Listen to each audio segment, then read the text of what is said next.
नमस्कार दोस्तों। वैसे तो इस चैनल पर अलग तरह का मैटर आता है, लेकिन आज मन इतना व्यथित और दुखी हो चुका है कि मैंने सोचा कि मैं भी अपने मन के कुछ विचार आप सबके साथ साझा करूं। पिछले कई दिनों से न्यूज़ चैनल्स पर एक ही न्यूज़ चल रही है हाथरस की घटना को लेकर। बहुत सारे यूट्यूब पर हज़ारों लाखों वीडियोज़ भी हैं, ट्विटर पर, सोशल मीडिया पर, फेसबुक पर अलग अलग तरह से ट्रेंड चल रहा है। टीवी पर लगातार वही चीज़ें दिखाई जा रही हैं। आपने भी उस घटना के बारे में हज़ारों तथ्य जान लिए होंगे। निर्भया कांड 16 दिसंबर 2012 को दिल्ली में जो चलती बस में निर्भया का रेप के बाद हत्या का मामला हुआ था, उसके बाद पूरा देश उबल चुका था। ऐसा लग रहा था कि अब इसके बाद सरकार कोई कठोर कानून बनाएगी। निर्भया फंड बना, कानून भी बने, निर्भया वैन, मोबाइल वैन चलाई गई और बहुत सारे राज्यों ने केंद्र सरकार की मदद से अलग अलग कानून पारित किए और लगा कि देश में कुछ बदलाव हो रहा है। बेटियों के प्रति आवाज़ उठाई गई, हज़ारों लाखों लोग सड़कों पे आ गए, कैंडल मार्च निकाले गए। लगा कि अब देश में बेटियां सुरक्षित रहेंगी। लेकिन उसके बाद पिछले कुछ समय से लगातार रेप के मामले सामने आए। 2014, 15, 16 के रिपोर्ट के अगर आंकड़े देखें तो 2016 में 116 रेप प्रतिदिन भारत में होते हैं। आज की भी जो स्थिति वो बहुत अच्छी नहीं है महिलाओं के प्रति। महिलाओं के लिए जो आंकड़े हैं अभी मैं उनको आपके सामने रखूँगा। 2017 में औसतन 90 रेप प्रतिदिन, 2012 में 25,000, 2016 में 38,000 ये संख्या पहुंच गई। 2017 के अंत तक अदालत में 1,27,800 से अधिक मामले लंबित रहे और सिर्फ निस्तारण 2017 में हुआ 18,300 मामलों पर।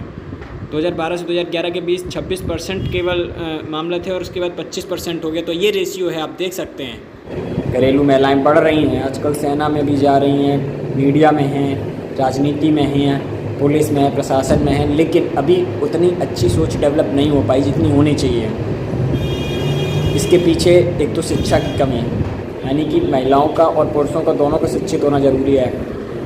आपको याद होगा कि देश सुधर तो रहा, लेकिन 2014 के बाद से नरेंद्र मोदी जी ने एक नारा दिया था हरियाणा से, बेटी बचाओ बेटी पढ़ाओ।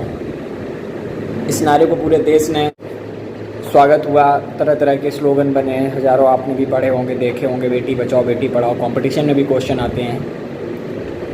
इसके बाद एक मुहिम आई बीच में, सेल्फी विद डॉटर, मतलब अपनी बेटी के साथ सेल्फी खींच के ऑनलाइन पोस्ट करिए और सबसे अच्छी सेल्फी जिसकी होगी उसे इनाम दिया जाएगा। आखिर ऐसा क्यों होता है? क्या बेटियां इतनी कमज़ोर है देश के अंदर? आज मन बहुत व्यथित है। बेटी बचाओ बेटी पढ़ाओ, इस स्लोगन से क्या अर्थ निकल के आ रहा है? यानी कि बेटी बचाओ, यानी कि बेटियां बच नहीं रही हैं, इसलिए मोदी जी को ये नारा देना पड़ा था कि बेटी बचाओ पहले, क्योंकि बेटियां बच ही नहीं रही तो पढ़ेंगी कहाँ से? और जब अगर बेटी बच जाएगी तो बेटी पढ़ पाएगी ना। अगर आप सोच के देखिए एक मिनट के लिए, बेटी बचाओ और बेटी पढ़ाओ, पढ़ेंगी बेटियां तभी तो आगे बढ़ेंगी बेटियां। ऐसे भी स्लोगन मैंने देखे लिखे हुए।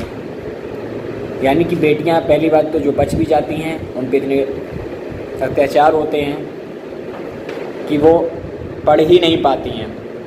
बेटी बचाओ और बेटी फिर पढ़ाओ, यानी कि पहले उनको बचाना ज़रूरी है। क्योंकि आपने देखा होगा आजकल इनलीगली लोग, अगर कोई प्रेग्नेंट है और अल्ट्रासाउंड से अत्याधुनिक तरीके से अगर पता चल जाता है कि जन्म लेने वाली बेटी, वैसे तो ये इलीगल है, अल्ट्रासाउंड इस तरीके करना नहीं चाहिए। करवाने वाला और करने वाला दोनों गैरकानूनी तरीके से जेल जा सकते हैं, लेकिन फिर भी लोग कराते हैं और डॉक्टर्स पैसे के लालच में से करते हैं। और अगर पता चल जाए कि बेटी है तो दो बातें होती हैं, एक तो या तो वो एबॉर्शन करवा लेते हैं बेटी के लिए कि हमें बेटी नहीं चाहिए, या दूसरा घर में पता चल जाए सास को, परिवार को कि बेटी है तो बहू के प्रति तिरस्कार की भावना, उसको परेशान करने की भावना, उसको नीचा दिखाने की भावना होती रहती है।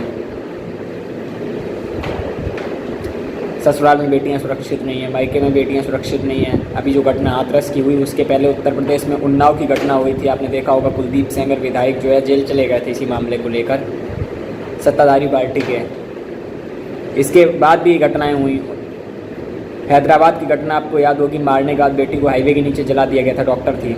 उसके बाद पुलिस ने क्या किया, उसमें एनकाउंटर कर दिया था और पब्लिक ने हाथों हाथ लिया था पुलिस को। उस बीच में फूल मालाएं पहनाई थी, मिठाइयाँ खिलाई थी, पूरे देश की पुलिस का सम्मान किया था, इसलिए क्योंकि तुरंत न्याय चाहिए और लगा था कि इसके बाद खौफ आएगा अपराधियों में और अपराध करने से डरेंगे बेटियों के साथ। लेकिन क्या हो रहा है आप देख रहे हैं, उत्तर प्रदेश में है, अब राजस्थान में ले लीजिए, पंजाब में ले लीजिए, बिहार में ले लीजिए, कहीं भी ले लीजिए, पूरे देश में ये हो रहा है, रेप हो रहा है, गैंग रेप हो रहा है। और सरकार क्या कर रही है, मामले में एक SIT गठित करती है, 7 दिन में रिपोर्ट मांगती है, 25 लाख रुपए का मुआवजा देती है, नौकरी दे देंगे, ये दे देंगे, वो दे देंगे। और हाथरस में आप देख रहे हैं क्या हो रहा है, ये हो रहा है कि मीडिया को जाने से भी रोका जा रहा है, वहाँ पे बैरिकेडिंग कर दी जा रही है। इतनी पुलिस तत्परता दिखा रही है कि रात में 2:30 बजे अंतिम संस्कार कर रही है एक बेटी का। हिंदू रीति रिवाज के अनुसार रात में सूर्योदय के बाद ही अंतिम संस्कार होना चाहिए, सूर्यास्त के बाद नहीं होता है और सूर्योदय के पहले नहीं होना चाहिए। लेकिन अंतिम संस्कार रात में 2:30 बजे करा दिया। और वहाँ पे DM क्या कह रहे हैं कि हमारे राजस्थान में, मैं राजस्थान से हूँ और राजस्थान में ऐसा ही होता है, अगर बेटी का अंतिम संस्कार जल्दी ना किया जाए तो उसकी आत्मा भटकने लगती है। क्या यही पढ़ाया जाता है सिविल सर्विस के एग्जाम में? क्या यही ट्रेनिंग मिलती है लबासना में, उत्तराखंड में? मुझे बड़ा ताज्जुब हुआ कि ADG law in Prashant Kumar Uttar Pradesh के माननीय ये कह रहे हैं कि उसके साथ गैंग रेप नहीं हुआ था, रेप की कोई पुष्टि नहीं हुई है। मैं पूछना चाहता हूँ प्रशांत कुमार जी से, क्या वजह थी कि इतनी जल्दी अंतिम संस्कार कराने की पड़ी थी? अगर इतनी जल्दी थी, इतनी जल्दी उस बेटी को न्याय दिलाने में क्यों नहीं किया गया? आपने टीवी पर देखे होंगे, फुटेज दिखा रहे थे, जी न्यूज़ भी दिखा रहा था, आज तक भी दिखा रहा था, इंडिया TV ने भी दिखाए थे, रजत शर्मा जी ने, कि जब उसको पीड़ित को थाने लेके उसके भाई बाइक से लेके गया था, उसकी माँ थी, तो 2 पुलिस वाले उसकी फ़ोटो खींच रहे थे वहाँ खड़े होके। उनका पहला कर्तव्य क्या बनता था, मोरल उनका क्या था वहाँ पर? कर्तव्य निष्ठा, सत्यनिष्ठा, जो आपने पढ़ा है सिविल सर्विसेज में, जो लोग पढ़ते हैं वो जानते होंगे कि पहले उसको तुरंत उपचार के लिए भेजा जाए, उसके बाद प्राथमिकी दर्ज कराई जाए वहाँ पे। लेकिन पुलिस ने ऐसा नहीं किया, वो वीडियो बनाने में लग गई, फ़ोटो खींचने में लग गई, ताकि सोशल मीडिया पर डाल के वाहवाही बटोर सके। और आज पुलिस इतनी तत्परता दिखा रही है, क्या दिखा रही है? वहाँ मीडिया को जाने से रोक दिया गया। आज मैं देख रहा था अभी न्यूज़ 24 पे दिखा रहे थे, तमाम चैनल, सबको बैन कर दिया है। क्यों बैन कर दिया है? SIT की जांच प्रभावित होगी इसलिए कि कुछ छुपाया जा रहा है, कुछ दबाया जा रहा है। ये ठीक नहीं हो रहा है। और इसीलिए, क्योंकि अब न्यायिक प्रक्रिया पे कोई भरोसा नहीं रह गया किसी को, इसीलिए हैदराबाद जैसी घटना जब होती है तो लोग फूल माला पहनाते हैं, क्योंकि लोग अभी सब नहीं सह सकते। और इन्हीं सब वजहों से लोग बेटी को पैदा करने से भी डरते हैं। बेटी हो जाए तो माँ बाप चिंतित हो जाते हैं, स्कूल छोड़ने आती माँ, लेने आती है माँ, और उसके बाद भी बच नहीं पाती हैं बेटियाँ, क्योंकि समाज के वैसी दरिंदे। बेटी को पढ़ाओ, लेकिन बेटों को मत पढ़ाओ, बेटों को भी पढ़ाओ ना। बेटों को अच्छी शिक्षा क्यों नहीं देते? बेटी के मन में क्यों नहीं भावना बेटे के मन में पैदा करते हो कि ये एक बहन है? आप लड़कों की बात करने का लैंग्वेज समझिए क्या होता है। बेटियों को किस किस, लड़कियों को किस किस नामों से पुकारते हैं, सबको पता होगा। गालियाँ भी ऐसी बनाई जाती हैं, पता नहीं किसने बनाई हैं। सब माँ बहन के ऊपर ही गालियाँ बनती हैं, लड़कों के ऊपर बनाइए। समाज में बहुत बड़े बदलाव की ज़रूरत है। केवल सरकारी मरहमों से काम नहीं चलेगा, हमें खुद बदलना पड़ेगा, घर से बदलना पड़ेगा, सोच बदलनी पड़ेगी। और बेटियों से पहले बेटों को पढ़ाना पड़ेगा।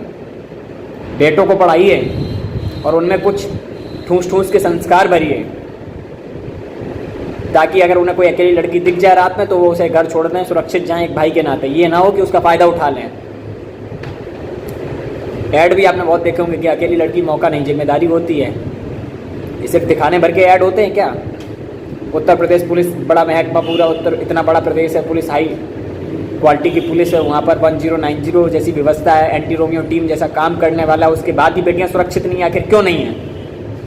पुलिस को, प्रशासन को, प्रधानमंत्री, राष्ट्रपति, इतना बड़ा पूरा देश काम कर रहा है, लोकतंत्र सिस्टम काम कर रहा है, न्याय प्रक्रिया काम कर रही है, उसके बाद भी बेटियाँ सुरक्षित नहीं हैं और न्याय नहीं मिल पा रहा है। 14 सितंबर से लेकर आज 2 अक्टूबर हो गया, लेकिन क्या हो रहा है इस पूरी घटना पर? कहने के लिए तो बहुत कुछ है, 1 घंटा लग जाएगा, लेकिन हमें लगता है आप मेरी बात को समझ गए होंगे। अगर जिनको भी वीडियो में कुछ सच्चाई नज़र आ रही है, मेरी बातों में दम नज़र आ रहा है, कृपया कमेंट करें। अगला वीडियो मैं फिर जल्दी ही बनाऊँगा। मैं किसी भी सरकार के ऊपर प्रश्न चिन्ह नहीं लगा रहा हूँ। कोई सरकार ख़राब नहीं होती, जैसा किसी भी पार्टी की सरकार हो, अधिकारी कोई ख़राब नहीं होते हैं, लेकिन उनकी कार्यशैली ख़राब हो जाती है। आखिर क्यों? जब वो कोई घटना होती तो इसे दबाने में लग जाते हैं, बजाय सुधारने के। अगर सुधारा जाए ना तो इतना सब पुलिंदा ना करना पड़ता अभी तक। कोई भी पार्टी हो, मैं किसी एक पार्टी की बात नहीं कर रहा हूँ। अभी कांग्रेस पार्टी ने क्या किया? राहुल गांधी और प्रियंका गांधी क्या करने गए थे? राजनीतिक रोटियां सेकने गए थे क्या वहाँ पर? और अगर इतनी हमदर्दी थी परिवार से तो फ़ोन करके बात कर लेते हैं, चले जाते वहाँ पर। दिल्ली क्यों चले गए वहाँ से गेस्ट हाउस से, मुझे ये नहीं समझ में आया। मायावती जी ने क्या किया, सिर्फ वोट बैंक की राजनीति चमका लो, अपनी कुर्सी मिल जाए, वोट मिल जाए, बस बेटियां जाए भाड़े में। बेटियां तो बहाना है, राजनीति चमकाना है। सही कहा है, बहुत बड़े बदलाव की ज़रूरत है। मन बहुत व्यथित हो जाता है। लेकिन जो पुलिस ने किया वहाँ पर, मेरा पुलिस से सिर्फ यही सवाल है कि रात में 2:30 बजे 2 बजे अंतिम संस्कार कराने की क्या जल्दी थी? सुबह का इंतजार नहीं कर सकते थे? पुलिस कह रही थी, मैंने बयान सुने हैं, कह रहे थे सब खराब हो सकता था। एडीजी लॉ प्रशांत कुमार जी कह रहे थे, इतनी हाईटेक व्यवस्था में 21वीं सदी के भारत में जहाँ टेक्नोलॉजी का ज़माना है, डिजिटल इंडिया की मुहिम चल रही है, प्रधानमंत्री चला रहे हैं, वहाँ इतनी अत्याधुनिक व्यवस्था नहीं है कि बेटी के सब कुछ 24 घंटे 48 घंटे सुरक्षित रखा जा सके। नेता जब मर जाता है तो नेताओं के सब तो 10-10 दिन तक सुरक्षित रखे जाते हैं, एक बेटी के सबको नहीं सुरक्षित रखा जा सकता था। रात को 2:30 बजे अंतिम संस्कार कराने की पड़ी थी। हिंदू रीति रिवाज के कुछ मायने होते हैं कि नहीं होते हैं। जब बात खुद पर आती है ना, तब चुपके लगती है। खुद की बेटियां हो ना, या तो खुद की बेटियां नहीं होती हैं तब ऐसी बातें निकल के आती हैं, या बेटियों के प्रति संवेदना नहीं होती है। IAS बन जाना, IPS बन जाना आसान होता है, लेकिन उसके बाद समाज की जिम्मेदारी ईमानदारी से निभाना कठिन होता है। कहने के लिए बहुत कुछ है, आप सब समझ रहे होंगे। मुझे ये समझ में नहीं आया है, ADG law Prashant Kumar, DM कह रहे हैं मीडिया तो चला जाएगा, 4 दिन में चला जाएगा, हम ही रहेंगे। ये IAS IPS कई साल तक मेहनत करते हैं, IPS IAS बनते हैं, किताबें पढ़ते हैं, एथिक्स की किताबें पढ़ते हैं, इंटीग्रिटी की किताबें पढ़ते हैं, संविधान पढ़ते हैं, शासन पढ़ते हैं, हिस्ट्री पढ़ते हैं, ज्योग्राफी पढ़ते हैं, इकोनॉमी पढ़ते हैं। सारी किताबें पढ़ के जाते हैं, बड़े बड़े राइटरों की किताबें पढ़ते हैं, दिल्ली जैसे संस्थानों में कोचिंग लेते हैं, और उसके बाद जब इतना बड़ा एग्ज़ाम क्रैक करके प्रीलिम्स मेंस में 9 पेपर इंटरव्यू क्रैक करने के बाद जब लबासना जाते हैं, वहाँ पर लाल बहादुर शास्त्री प्रशिक्षण अकादमी में, वहाँ मसूरी में ट्रेनिंग लेते हैं। 1 साल ट्रेनिंग होती है, उसके बाद IPS की हैदराबाद में होती है। उसके बाद क्या सिखाया जाता है? यही सिखाया जाता है कि समाज में आके वहाँ बेटियों की सुरक्षा करने के बजाय झूठ बोली है आप। इतनी तत्परता पुलिस ने जैसे विकास दुबे को मारने में दिखाई थी, इतनी तत्परता जितनी आज हाथरस में दिखाई जा रही है,